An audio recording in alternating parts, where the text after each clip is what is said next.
All right, hi everyone. Really excited to see you all today. This is the fifth and final event of our month-long NASPA DC Virtual Trek series.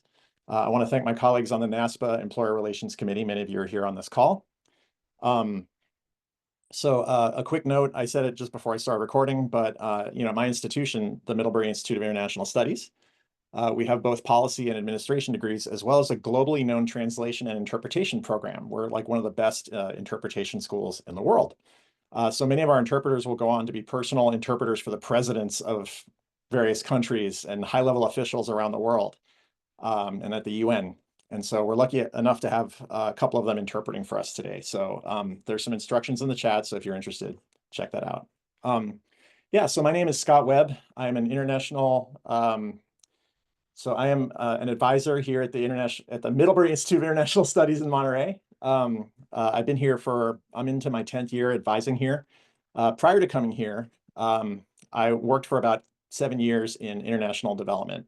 By international development, I mean there's a global industry of organizations, non-governmental organizations, government agencies, multilateral organizations, private foundations, nonprofits, local NGOs, local civil society organizations working to improve the lives of vulnerable people around the world. And so in the United States, a student who finds himself here who is interested in working in this space, there's a lot of different ways to go. So I've gotten a few panelists that I've got here today. One of them is running late, but I have 3 panelists here. We have Julian Hernandez-Webster. He is a project assistant at International Organization for Migration. That's a UN organization. I invited him because he's relatively younger. He just graduated about a year ago, just over a year. He was our fall commencement speaker here at the Middlebury Institute. And he hustled and worked really hard to channel his motivation on working with migration. And got the role, kind of like his dream role with the International Organization for Migration. So we'll be talking to him in a minute. I've also got Lauren Bell. She's currently a Foreign Service Officer with USAID. I worked with her here as a student when she was a student here early in my time here, about 7 or 8 years ago, prior to COVID. She's a returned Peace Corps volunteer. She worked with Catholic Relief Services for several years in a variety of roles, rising all the way up to Chief of Party. And then recently, like about a year ago or so, maybe less, left CRS to become a Foreign Service Officer with USAID. So that is a really interesting journey I wanted you all to hear about. Finally, I've also got my old friend Pablo Paldao. He is a recruiter with Dexis Professional Services. Pablo has the incredible role in my life of having been on the team that hired me to my first job after I got my Master of Public Administration here at the Middlebury Institute back in 2008. So yeah, my very first job, pretty much, Pablo's one of the reasons I got the job. And I still feel bad that he was allowed to take me to a free lunch, and I was really nervous. And the first restaurant we passed was Chipotle, so we had Chipotle. So sorry, Pablo. You could have gotten a nice, more expensive lunch out of me. But anyway, so yeah, let me start with Julian. So I have a bunch of different questions queued up for all of you, just different things I wanted to kind of focus on. But for Julian, you have I loved how you approached your time here as a student. And I wanted to know, of the courses that you took while you were a student, preparing, getting a role at IOM, a UN organization, what has that process been like for you? Just tell us about your journey. Thanks, Scott. Hi, everyone. So I wasn't at MIST too long ago. I graduated in December last year. Feels like a lifetime ago, but things have been moving really quickly for me, and it's been great making these adjustments. I started MIST in January of 22, and I think my approach to it was sort of I have a year and a half, 2 years here, and I want to get as much out of this as I can. So I think as a student, it's really important to, use your professors. They're great resources. Take advantage of Scott and Carolyn, who are so well connected to all these different organizations all over the world. And Julian, keep in mind also real quick, there's people on this call from like schools from all over the country too, not just the Middlebury Institute. So Yeah, thanks. Missing a little context there, but yeah. So I guess, you know, when you're in school, take some theoretical classes that'll sharpen the knowledge, the area of interest that you want to focus on. So for me, that was migration. Also, it's important to gain some hard skills. So make sure you're balancing out the theory with, things like data analysis, monitoring and evaluation, anything that might help you understand, a project life cycle better, for example. There's lots of different paths you can take. And so, when I was at Miss, I had the opportunity to intern with IOM. That's how I got started. In that internship search, I remember being really, really frustrated because I fired off application after application. And, some of us, how it goes, it takes a while. One thing that worked for me really well was sort of cold emailing and reaching out on LinkedIn if I could find a contact, and sort of just, poking people until someone, finally responded. And so it worked out really well for me. I started there 2 summers ago, and now I've just rejoined the same team as a project assistant. So sort of a full circle moment. And it's really nice to be back with, the team that I got started with the counter trafficking unit. So what's a typical day like for you now? Well, this is sort of busy season, so we're at the end of the quarter. Working on I was working on a round of proposals. So the Trafficking in Persons Office releases a report every year, and IOM has missions all over the globe that, if they're identified as a priority country, can apply for this funding. So I've been helping those countries put together their proposal packages, and now I'm sort of shifting focus and reviewing performance reports. So any IOM mission that receives funding from US donors, we work sort of like a middleman to help out our missions and make sure that they have the support they need to get these reports done, and everything that the donor wants to see in them, and it's on time and all that. So definitely busy until I think tomorrow or Thursday is I can finally breathe again. That's awesome. Where do you see your career going from here? What are the options for you moving forward? Is it how long are you on a contract, or is this something that's sort of semi-permanent? How are the benefits, that kind of thing? Yeah, I think the UN can be a little bit tricky. I I still don't, fully, I wouldn't say I fully understand, so maybe take it with a grain of salt. At IOM, and I think my understanding is at most UN agencies, contracts are typically either short term, like mine is, so I have special short term, and my contract is 6 months. It can vary, but if you are full-time staff and working, I think you're still on a 1 year fixed term contract. Like, a lot of teachers have that sort of setup as well. There are other industries that do that. So there is definitely some turnover within my organization and within this industry. And so there's a sort of like career stability that's not quite there, which is a little spooky.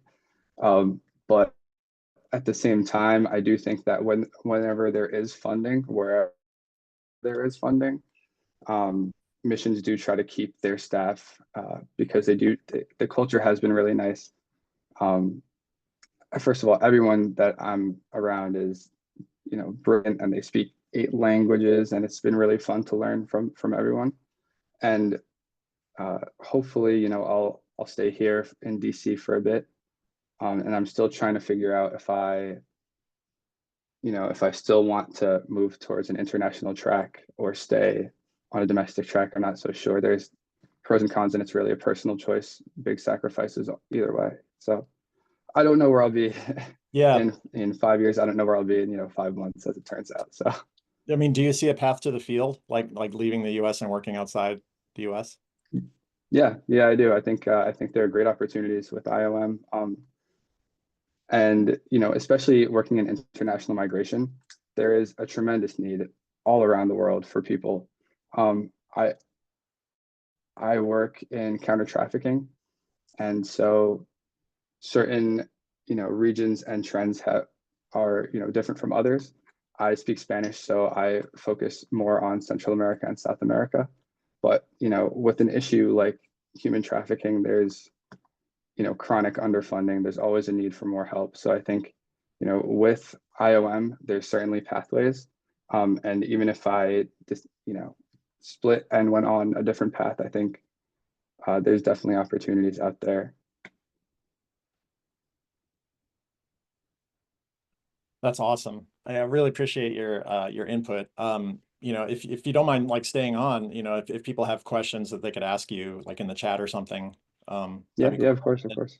Yeah, and then like later on, maybe if you have any input, when we're talking, we can cover it. Sorry, I've been like looking at the chat. There's been some questions to me like while you've been talking. So, um, but yeah, I want to move on. How about Lauren? I love your journey because I think your journey is really like you've shown a lot of grit and determination in your job path, your career development. You and I worked together here when you were a student. You're returned Peace Corps volunteer. You're already a very accomplished person while you were here. You got a joint degree in policy in MPA in education management. And you'd served 3 years in Peace Corps. You came here. You got your double masters. You went out. You were trying to apply to CRS. You were having trouble getting through to the final round. But you went back to Peace Corps back in Liberia doing Peace Corps response. You got a position with Catholic Relief Services in the field where you got to be a Peace Corps volunteer working for them. They trained you and you ended up, being hired on and then rising really quickly within just a few years to being a chief of party, which I think that's pretty much as far as you can go with like a real field career, among at least in the management standpoint. You can do a lot of technical things too. So you have that experience. And then to see that you also now have transitioned to working for the US government as a USAID Foreign Service Officer, I think that's super cool. So I'd love to hear you talk about your journey, and just tell us about, anything I missed. And then we'll go from Yeah, there. no, that was a great way to sum that up very eloquently. And I also related a lot to what Julian said, just kind of with using or cold calling and then not knowing if you're going to have a job in 6 months, because he basically encapsulated my entire experience working in this field. So with while I was a Peace Corps response volunteer in Liberia, I used that as a chance to kind of position myself to be abroad. For me, it was important to have a practicum that was out in the field, but also be cost neutral. So I was able to use Peace Corps response in that regard. And then I used that as an opportunity to cold call organizations that had a presence in Liberia. So with my first kind of position with an international development organization through Peace Corps, I essentially went to the country representative of CRS and was like, hey, I'm here in country. Um, I kind of have the ability to design some of my own projects. Like, would you be willing to take me on as kind of like an intern or whatever you want to call it? And this was after getting rejected by them for their fellowship program. I made it all the way to the very end of the in-person interview. Did not have my best performance, and I was not offered a position, but I still really valued the work that they were doing. So I contacted them, and at first they're like, "Oh, we don't have money to pay for your housing," but then 6 months later they got back to me and they're like, "Hey, when can you start?" So I was able to kind of leverage being in the field already as a way to kind of get started with them, and then just really worked hard to prove myself. And then I was able to transition to a program manager, and did that for about a year and a half. And one of my advice whenever I talk to people who are looking, as international development as a career choice and really want to be in the field, I tell them, like, think about like what is your value add, what unique skill set can you bring to this, because there are a lot of very talented people in this field, but you really have to have that one thing that kind of distinguishes yourself from the rest. And so for me, I became a specialist on USDA McGovern Dole programs. So it's a program where the US government provides commodities to a country to establish a school lunch project. So there's a lot of components, you know, to McGovern-Dole program. So that's kind of what I chose to do, is become a specialist in that. So then I served as a chief of party for a year and a half during the closeout and startup of another USAID project in Laos. And then after that project closed out, I went to Burundi and served as kind of like a co-chief of party with another chief of party as we started up a new project there. That's awesome. So as a program manager and as a chief of party, how often were you in a position to hire staff? Uh, as a program manager, luckily my team was very stable. We didn't have any turnover during that time. So I never was actively involved in any sort of hiring processes. I kind of was indirectly, and when that was not on my team. But as a chief of party, I hired both local and international staff. That's great. I think for me, when I was first sort of looking, and I learned that there's this, like before I even worked with IRD and Pablo, back in the day, I saw that there's chiefs of party out there, and it's a weird title. Like, uh, but that's basically like the most senior person, like kind of to go back a little bit. There's a really massive global industry focused around US government funding. So the US Agency for International Development has 30 to 40 billion dollars a year, around, so depending on, appropriations, but in a couple different bills throughout the year, usually the foreign service or there's like a, international relations sort of bill every year. Um, and so all that money mostly goes to implementing partners. So there's a big ecosystem of implementing partners, non-governmental organizations, for-profit companies. So there's some really, really big for-profit companies, largely based in the DC area, like Chemonics, John Snow International, DAI. There's others, Tetra Tech. There's some really, really big ones they're like publicly traded international companies, but you never hear about them because their client is the US government. And then there's a big ecosystem of nonprofits like Catholic Relief Services, World Vision, CARE, Save the Children, Helen Keller International. There's many others. Combine that with money from places like the Gates Foundation or other international donors like the British government, the EU, the Australian government, Japan. But the US government, it's a big ecosystem where if you work for one USAID implementing partner, a lot of the skills that you gain in managing projects, learning the regulations, the budgeting rules, all that stuff, it's all applicable across the whole industry. So whether you're working on, a microcredit project or an infrastructure project or whatever, a lot of the rules are the same. So, you can be a generalist and work across these programs, or you can be a specialist that's highly focused on one thing. But like Lauren, when you were working, on the Food for Education project and working for CRS, like, did you see yourself as a generalist? Like, how much of the actual technical aspect of these programs did you learn while you were out there? Um, I started out as a generalist with kind of an education focus, but a lot of our programming within the education space was led by our local team who are former teachers or worked for like the Ministry of Education. But as I moved up, I became more of a specialist in McGovern-Dole specifically. So I did kind of make that transition, and that's kind of how I was able to move between positions. Right on.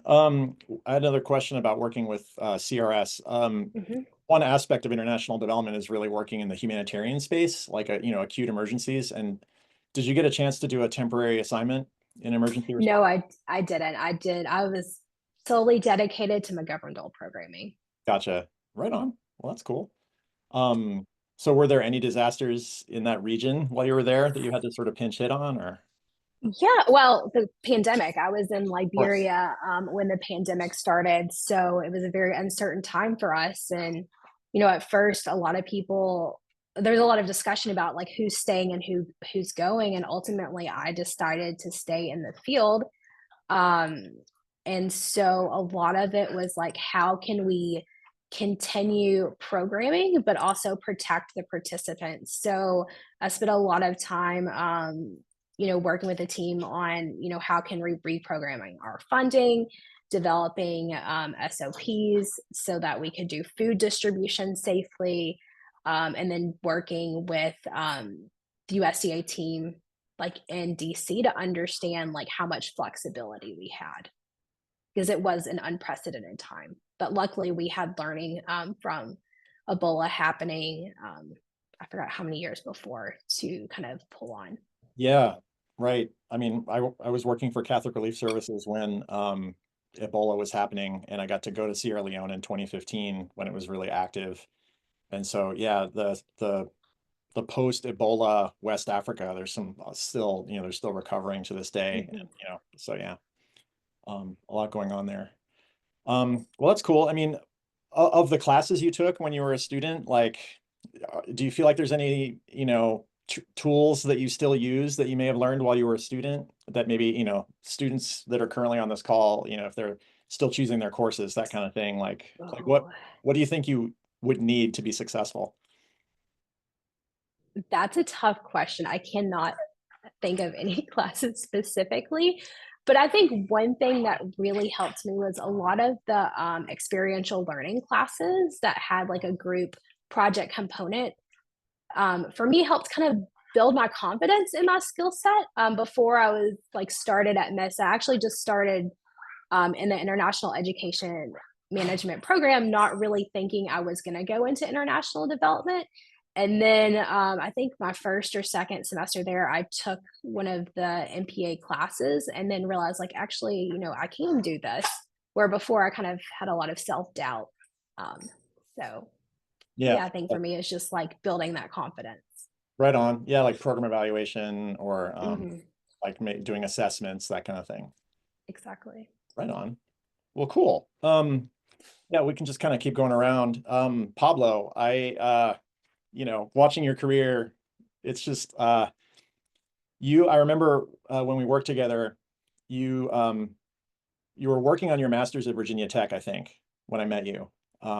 And then, you got it, and you, like me, we were recruiters together. We shared an office, and I learned, a lot of my initial international development recruiting from you, just because we're together there. But then I know, like I wanted to transition to program management. You did too for a while, and you were able to. You moved to a different world where you're doing a little bit of compliance and program oversight. I think you're on the operations team for a while, and then you went back to recruiting. I don't know. Just do you want to tell us a little bit about like your journey and like what do you like about recruiting? And then I have a whole bunch of like technical recruiting questions that I think students would benefit from. Sure. Yeah, I mean, I think Also, you have a great tie. Just wanted to thank say you. that. It's it's on theme. But I don't think a lot of people get into recruiting because that's what they're really gunning for. I think they kind of use it as an opportunity to get into an organization of which they're interested to then help leverage their moving forward professionally. And that was the case with me, is I had interviewed for a different position with International Relief and Development, now Bluemont, and I didn't get that position. A buddy of mine actually got it, and 2 weeks later, I got a call from Kate Warren, now with DevX, who told me about this recruitment opportunity with the company if I was interested. And having no recruitment experience, I took it. And it was a really good opportunity in that it gave me that perspective of seeing a little bit of everything of the projects in which you're supporting. I was specifically supporting Iraq projects in Afghanistan, which at the time was, hundreds of millions, if not a billion plus of dollars going there. And they had a number of different projects. They were infrastructure, they were health, they were, I can't even remember all of them, but it covered a number of different technical sectors. And from the recruitment perspective, it was great because I got to see all kinds of different technical areas, all kinds of different opportunity that was being implemented in the field. But more than anything else, the kinds of people that I was meeting were all over the spectrum and really impressive what they were doing, what they wanted to do, what they were willing to do for a cause or subject that they cared about.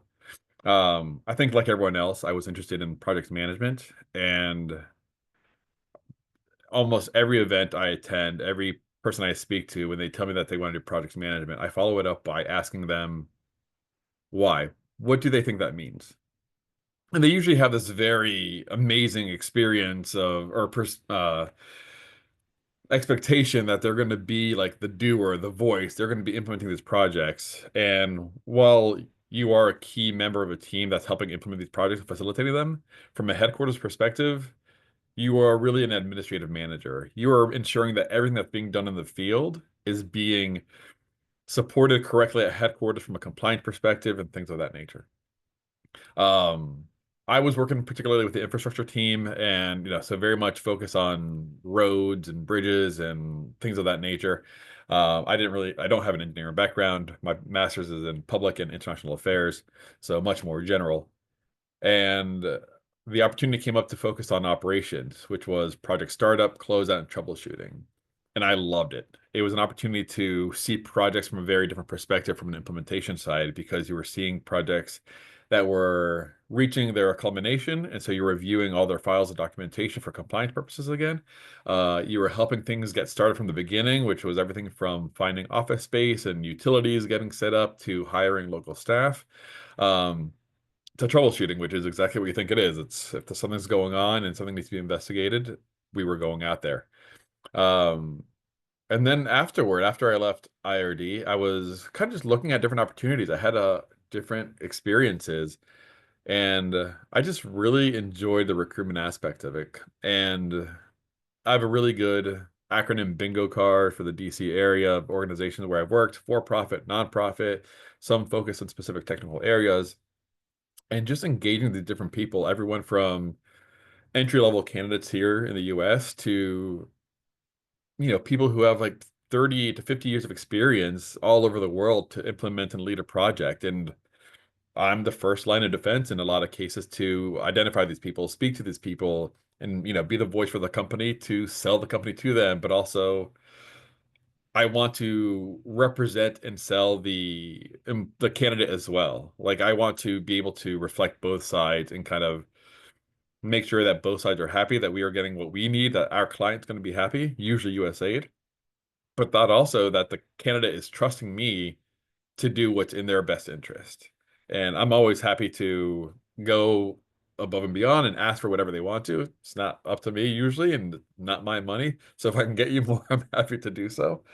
But it's just, I think recruitment is one of those skills where, compared to, something like business development in particular, um, when I'm on a proposal, and I think everyone can attest to this, that when you're on a proposal, your hours don't end at 5 o'clock usually. You have evenings and you have weekends and you have a lot of things in between that you still need to do on a day-to-day basis. Whereas recruiting, I think, is a lot more work-life balanced. And as I've gotten older, and I'm old now, looking back on my own LinkedIn profile, it's one of those things where I appreciate having that time for my kids after they're home from school. And it just varies on when it's to be done. But I've gotten to travel, I've gotten to work with different companies, different technical areas, and kind of continue to help. I like to think kind of help foster in that new era of individuals. That's awesome. You were mentioning, you're the first line of defense. I say this a lot to my students when I talk about advising, just to sort of establish that baseline of like, hey, trust me, I know what I'm talking about. But like, yeah, being that first line of defense where it's like you're the person on the other end, the first person seeing, someone's CV. So like, I mean, I could say this or you could say this, but like, out of every position that you're hiring for, you're probably reviewing more than 100 CVs that you're looking at for like 6 seconds. You can confirm this if this is true or not, but you're looking at these CVs for just a few seconds, and you have to displace these people, and you have to make a decision and make a short list. So like in a typical recruitment, like especially for an entry level person or like a younger person, like you're saying, like the kind of people that would be on this call, like what is the process like? How do candidates stand out? What are some common errors that you've seen? Um, Common errors, I think, is easy. First and foremost, especially like now, a lot of companies, a lot of organizations are posting up essentially everything you need to know about a job, including salary. And so we have like three questions that we always ask everybody, and they're pretty general, but one of them is, what's your salary range? So, for example, I'm working on a project. associate position right now. And the salary is listed as 52.5. No more, no less. It's just, it is what it is. And some of the ranges that come in, it's just, it's at the very bottom. So if you're not reading through, I know you're not reading through. And if you're not getting the salary right from the very beginning, and that's one of the first things I see when they apply, then I know you haven't read everything else. I'm already going to be a little hesitant on your profile. And for that role, if I see somebody even put like 55 or 60, we're already not connecting, and I'm just moving on to the next person. And a lot of people put in 52.5 because they've read it, and those are the people I like, who are showing and demonstrating what they've done right. For me, the process is kind of by way of when a position need comes to fruition is a team, a project, whatever it might be, determines that they have an opening, that they have a need. They create a job posting, a job description, which technically two different things. Most people don't care about that, but that's fine. And what we do is we establish kind of high level responsibilities. And then we establish key qualifications, minimum qualifications. And oftentimes those minimum qualifications are non-negotiable. If it says you have to have 4 years of experience, I am sometimes counting down the months on your resume to figure out if you actually meet that. Some of them are internal reasons, but sometimes Dexis is a little different because Dexis has an international development group, which is focused as with USAID as a client. And then on the other side, they do a lot of institutional support contracts, which are personnel or staffing support contracts, where USAID or a specific bureau or agency will come to us and say that we have a need for whatever position it is. It can be a program assistant, it can be a technical advisor, it just depends. And when they provide their minimum qualifications, the candidate has to meet them, yes or yes. There's no playing around with it. And so that's why I always encourage people to apply for the position, because you never know for other roles. But that said, once we have a position, we get it posted on our website, we get it posted on whether it's Handshake and DevX and Social or Society for International Development, all those sites for international roles. Our jobs are automatically picked up by diversity focused, by Circa, which is a diversity focused consortium essentially, and LinkedIn. And then from there, hopefully the candidates start coming in. So the project associate position that I just mentioned has over 300 applicants to it so far. We have 2 openings, and I've already filled one of them. Once we start doing it, like Scott said, I am looking at real quick. So with 300 candidates, I am looking really quickly at the minimum qualifications. If it says that you have to have a bachelor's degree and you don't graduate until December 2024 or farther out, you're not qualified. You haven't met the minimum qualifications yet. And it's not to say I'm not going to remember you later, but for at that time and space, I'm moving on. And I'm going through them quickly. I am shortlisting the ones I like. I'm passing those on to the hiring manager, who is further culling the list. So in this case, I've shortlisted probably about 40. I've spoken to about 15, and the team has ultimately they'll have interviewed about 10 people. So real small pool.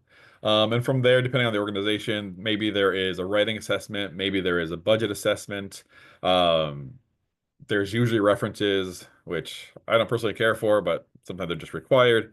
And from there, it's the hiring, it's the onboarding, and from there. And it's ideally, I think most companies are trying to aim for like probably a 60-day fill date, time to fill.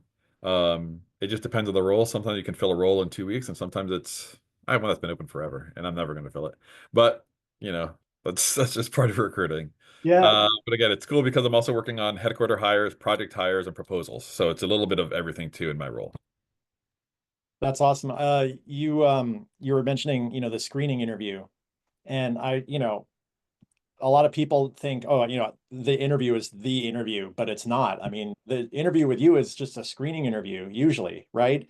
It's the interview before they actually have the shortlisted, the very shortlisted, that the hiring manager is going to make their decision from, so like in your screening interviews, what are you looking for, in those initial screening interviews?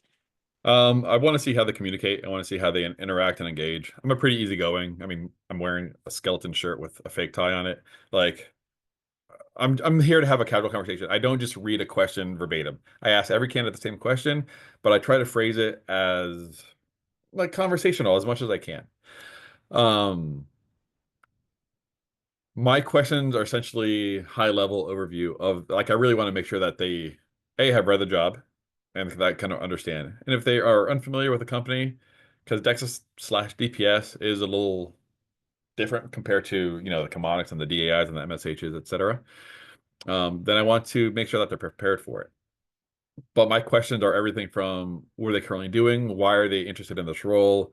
Um, I ask about communication skills. I ask about, experience with specific things, whether it's recruiting, budget experience, administrative management, whatever it might be, just kind of these big bucket areas. And I'm pulling this directly from the job posting itself. So nothing is a trick out there. Um, I have a couple of questions where I try to leave it open-ended. Like one of my favorite questions that I ask is, what do you want to, or what have I not asked you about that you would like to tell me just about like that's relevant to this role? And it's just a free form question. And that's kind of where people take the opportunity to talk about like either a foreign language, if I haven't already asked you about that. Or their experience if they're a Peace Corps volunteer, which would be like very interesting and relevant. It just kind of depends up to the individual. But when somebody's like, I don't know, I think we covered it all, it's like, that's fine. But like this is kind of really your opportunity to like sell it because the last couple questions I have after that are talking about, availability and salary. Um, so it's one of those things where my first impression is being there on time, right? And I'm pretty flexible about it. Like sometimes Teams doesn't load up right, Zoom has its own issues sometimes, and that's fine. Um, I've had candidates email me and just say like, "Hey, I'm trying to get on here. I'm having issues. Could we whatever?" And I'll just call them instead, and that's perfectly acceptable. I want to make sure that they're communicating. I want to make sure that they're personable. I want to make sure that I don't want them to fit with the team. I want them to complement the team. I want to make sure that what they're bringing to the table is not necessarily just an overlap with what's already on the team. And that's why my understanding of a role is very important and hearing that from the hiring manager to understand that. But it's also, we get a lot of people for international development who apply to a DPS role. And DPS, like I mentioned, is very domestic focused. It's ISCs, and if you're interested in international development, you want to be on the IDEV side. And so kind of like it's clear when people are like just again applying for the sake of applying, but really understanding what the job means based on your interest is really key because if right off the bat you tell me that you applied because you were interested in international development, right away I'm going to be doubtful if this is going to be a good fit because they're going to want somebody in this role for a year and a half, 2 years, 2.5 years. And if they think that you're going to be just looking for like an actual international development focused role or transitioning within the company, they probably don't want to invest that time to go through this process again. There are a couple of questions about do you Yeah, good. I recommend wanted to draw salary? your attention to those. Yeah, and like so negotiating salary, um, for the PA role that I mentioned where the salary is just the range is 52.5 to 52.5. Like there is zero room to negotiate. And it just is what it is. You can always ask me. And again, I'm probably the right person to ask at that very first interview, like because I'm always going to give you time to answer your questions. Um, I do. And but if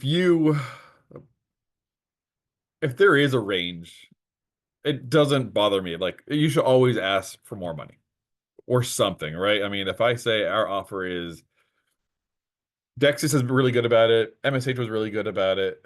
Other organizations have a little bit more flexibility, but MSH and Dexis are very good about tracking market surveys, maintaining internal equity. And so if you come up and say, hey, would it be you offer me, I don't know, 55, but I'm really trying to get to 60, is that possible? Again, I am just happy to turn around and pass on that request and say they're interested in the position. We offer 55, they're asking for 60. Can we do it? Yes or no? And sometimes we can, sometimes we can't. Sometimes we can meet in the middle. Sometimes we can offer a small signing bonus in lieu of, but it just depends. I've negotiated for more vacation time before. Um, I would say 99% of the time, a company's not going to all of a sudden rescind an offer because you asked for more money or you asked to negotiate.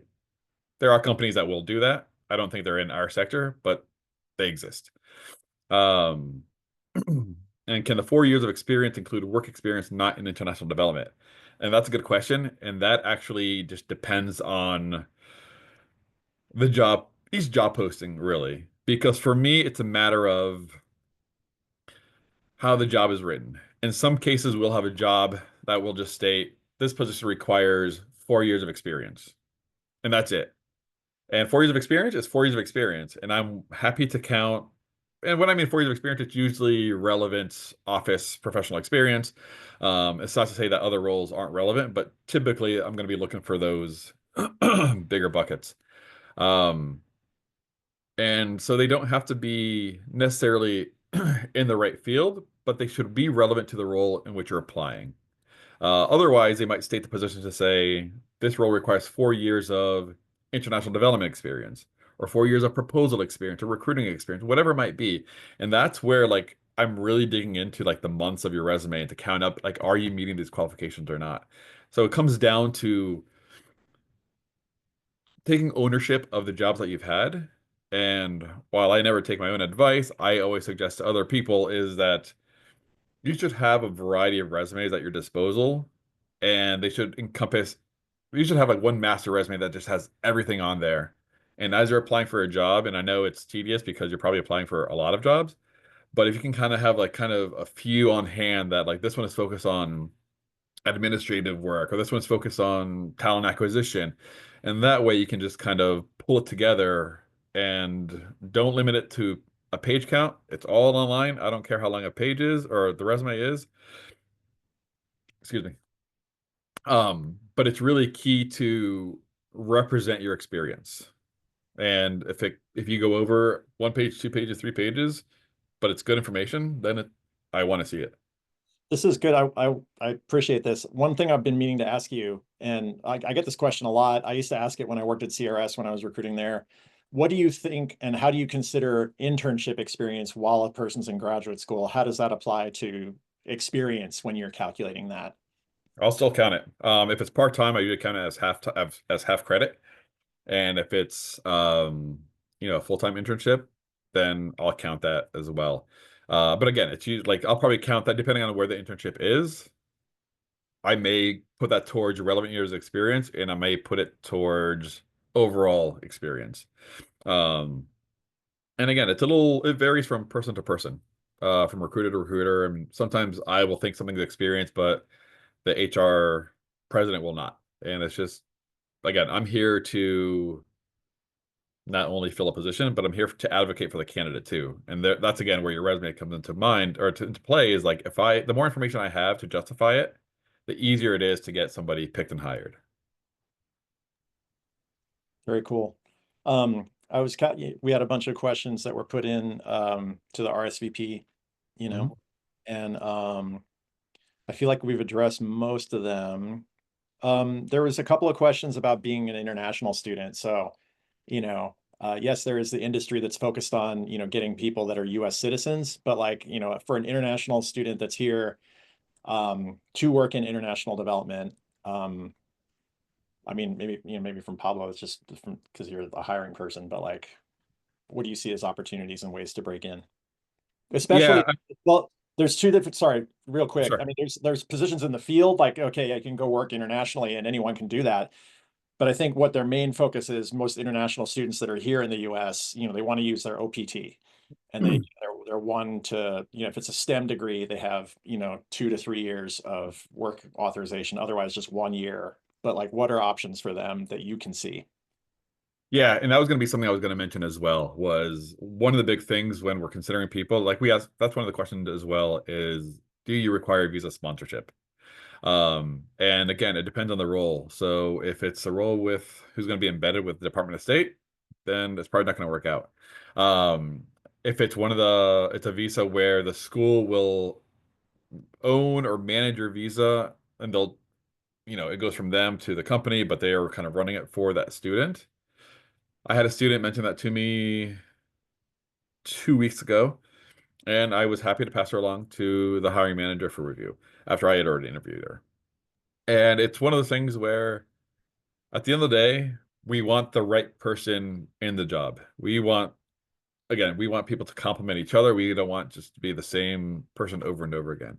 And I think international students bring in that unique perspective of having grown up in wherever it is to apply that to different circumstances. And I would also say international students are probably going to be more interested and more relevant to international development positions. But again, it depends on what they're interested in and what their long-term goals are. Are they intending on going back home? Are they going to look for a residency? And then we're delving into like legal things, which I have no business talking about, and background and experience, except for mentioning that some companies are better than others are about helping to facilitate the visa process. I would name specifically Management Scientists for Health is really good about that. As you can imagine, an international public health organization is pulling in, and their staff is truly global. They bring in people from all over the world who are subject matter experts on everything from, very specific communicable diseases to Ebola response to HIV/AIDS and maternal health. And just, if they are the right person for that position, then we are going to be uh, working with them to get the visa, and then we are doing the work on getting their visa and working with them to submit whatever is required to be submitted. From an international student perspective, though, I think it's kind of like you mentioned at the beginning. And, I always encourage people, I think Julie mentioned it, Lauren mentioned it as well, about making sure that you take advantage of the resources out there. LinkedIn is your friend. And if you find a recruiter at an organization where you're interested in working and just doing click to connect. Yep, I know this person for sure. I am totally shameless on LinkedIn, and I just go through there some days and I just click on everybody because I know the world, and it just kind of helps build out your network. And eventually somebody's going to be willing to speak to you. Someone's going to have that conversation with you. I'm always happy to help that, like have a 30-minute informational call with people. It gets harder when people want to have a specific conversation about a job to which they're applying to, because then it kind of gets into this weird legal gray area of like, I can't disclose information just to you that's not being disclosed to all candidates, but I can speak to you in a general sense. Right Sarah, on. so you have a hand up? Yeah. Hello, can you hear me? Yeah. Yes. Hi, thank you so much for the presentation. Sorry, I'm actually at the school right now, but I've been applying through DevEx for a lot of, I'm in the Master of Public Health and Master of International Affairs. So I'm in the dual degree program, and this is my last semester. And I've been applying to a lot of positions that require like 4 to 5 years of experience on DevEx, and they're all USAID funded projects. So far, I had a couple of interviews, so I got to the process of interviews so far. But among like the 3 interviews that I have, one I got rejected because they preferred a candidate who had security clearance done, and I don't have that. And then the other 2 I've been waiting for almost like 3 weeks now. So I was wondering, what is your recommendation? Because I really want to work with the government, especially because of my 2 degree in economic and health. I really see myself at the USAID long term, or to start. And I was just wondering, like when I'm graduating in December, how could I make it like possible past the interview process? Or if there is any way that I could obtain the security clearance by myself, so the managers would be more attractive. Thank you so much. Sure. And Lauren can probably speak better about the security clearance process itself. I will say on my end that on most jobs, we'll post whether under the qualifications again, whether a clearance is required, an active clearance is required, or whether you have to be eligible to obtain a clearance for that role.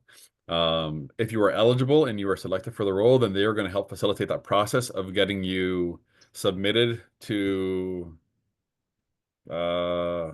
security person. Lauren, feel free to jump in if you know what the actual title is. That's not the RSO, but I don't know, to be honest. I've been through the process, but I don't remember the titles because yeah, I had someone facilitating it for me. Sure. Yeah, exactly. So I usually just connect them to our security people and they just take care of it. So that's part of it. In terms of getting a clearance on your own, you can't. Your clearance has to be sponsored by somebody. Somebody has to hold your clearance. And so, for example, if you were to join Dexis and you got a clearance under Dexis and then you were to leave, your clearance stays under Dexis's umbrella until you get another position who can also then take your clearance, and then we just transfer it over under their umbrella. And so there is no, unfortunately, that's one of the things where there's just no getting a clearance on your own. Um, so that said, kind of getting through the interview process, I mean, it sounds like you're doing well enough. If it's been a few weeks, I don't think there's any harm in following up with your points of contact or whoever reached out to you and just kind of, asking if there's any update or do they need any additional information from you. Um, I mean, like most recruiters have like probably a dozen plus positions that they're working on simultaneously and a huge number of candidates kind of like that they're regularly in touch with. So in just as a general sense, nobody should ever take that personally that you haven't heard back or somebody's taking too long to respond. Um, but I would, in terms of making yourself more appealing to kind of get to the interview stage, it's hard to say. I mean, it's going to depend on each organization, the recruiters themselves, and kind of what their needs are and what the positions are. Ultimately, it's coming down to, I mean, you're already kind of clearing that first hurdle. They're reviewing your resume and they like your profile, so they want to speak to you. And then from there, it's a matter of doing your homework, whether it's researching about the company, what maybe recent wins or projects they have. I had somebody last week tell me about a project that we had won that I didn't know we won.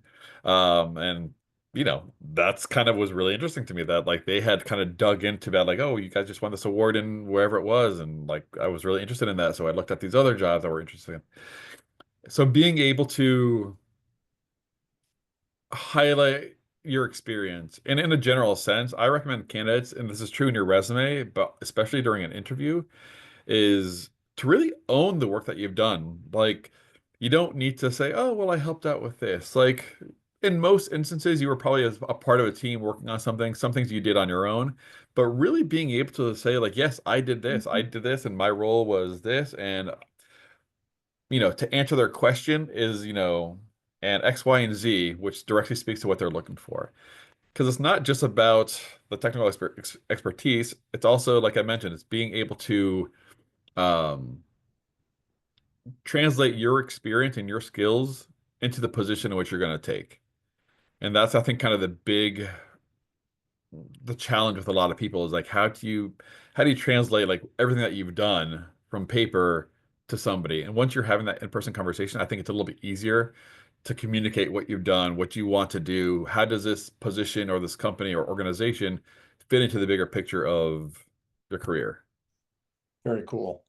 Almost to time. I put a couple like private chats in there. Like, Julian, you mentioned there was another thing you wanted to talk about with your path, like the intern to consultancy to staff path, typical to the UN. Yeah, sorry, I sort of glazed over it before, but I think sort of taking from what Pablo was mentioning with the like when you apply to jobs, panelists and interviewers will be looking at directly at the job posting, the job description. I think for one, a word of advice, I've made this mistake. When you do apply, download a copy of the description so you can prepare.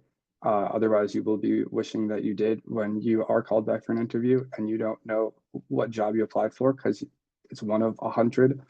For me, the internship path, I think this is typical at the UN. Often, you can't just start as a project assistant, even though you would like to. So you have to start as an intern typically, unless you're coming with a great deal of experience from another organization. But if you're early career like me, often it goes internship, and then you'll probably work a consultancy or two. So they have short-term contracts, and then sort of you can transition into full-time staff. So I sort of missed mentioning that in case that anyone is interested in UN work. That's sort of a path that you can expect to follow. Yeah, I've seen that work for, several people, alumni from the Middlebury Institute and just other people just generally. Yeah, Pablo mentioned it before, early, in like our recruitment career, one of the coolest things of being a recruiter is getting to meet people and seeing all these different, international careers. I mean, the big thing I learned at the time was that most people in international development cut their teeth, so to speak, like they broke into the industry on whatever was like the worst disaster happening or the big thing happening around the world at that time. So yeah, that was an interesting thing. Lauren, you have some last things you wanted to say? Yeah, I was going to say, to add kind of to both what you all were saying, in addition to like going to where the disaster is happening, I've seen a lot of people with CRS in particular kind of get their first position as a business development specialist. Because a lot of times organizations, and this was advice given to me early on, is they really want strong communication skills, especially written, because you do have to communicate with the donor a lot. And so that is kind of a way to get yourself, into the door with organizations, is through that business development aspect. Yeah, that's a great point. One of the other panelists we invited that couldn't make it, Sarah, she was, we invited her because she was a business development manager. And I think that's like a super key sector and a great way to break in as a young professional in particular, because you're working on, you're involved in, like, you're on a team that's doing the program design. You know what I mean? Like you're literally like, you're helping design the program and writing the proposal. And in some cases you can be called in to do startup, and that kind of thing. Something else, Lauren? Yeah, well, now that I think about, that's Panelists, how you I don't have got to raise started your with hand. CRS. I started doing business development for a USAID proposal that they were working on, and that's how I kind of got my foot in the door and really showed them that, that I Exactly. understood what USAID wanted. Yeah, and you're going to be on the other communicate that side. effectively. Now I'm going to be looking at all of that information. Yeah, that's so cool. Well, I mean, it's 2 o'clock. We're right at time. There's a question on looking for business development opportunities. Is it beneficial to have business development internship experience? Yes, that's the short answer to you, Emiliano, is yes. Definitely. Okay, so I put in the LinkedIn profiles for everybody. You're welcome to follow everybody. That's on the call. I've emailed most of you who RSVP'd, and I put the LinkedIn profile for all of our panelists here.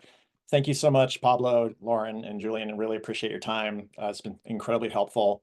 I will post this recording on YouTube, and it'll go out both to everyone who RSVP'd, and then also it'll be posted on a NASPA master document of recordings that we keep. So thank you guys so much for your time, and have a great afternoon.